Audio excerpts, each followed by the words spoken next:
Il ne se passe pas une semaine sans que la presse ne se fasse l'écho des difficultés d'accès au logement sur la côte du Trégor ou dans l'Argoat. Ces zones jusque-là protégées sont maintenant au cœur d'une tourmente sociale, excluant les plus jeunes et les plus modestes de l'accès au logement. Les causes sont identifiées.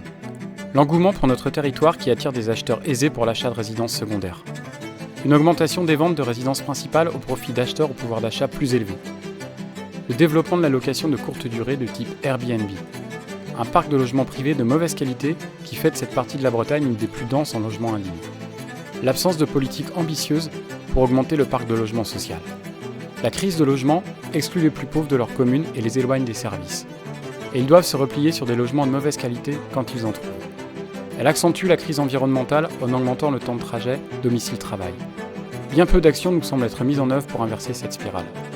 Saviez-vous qu'aucune commune de la région Bretagne n'est classée en zone tendue ?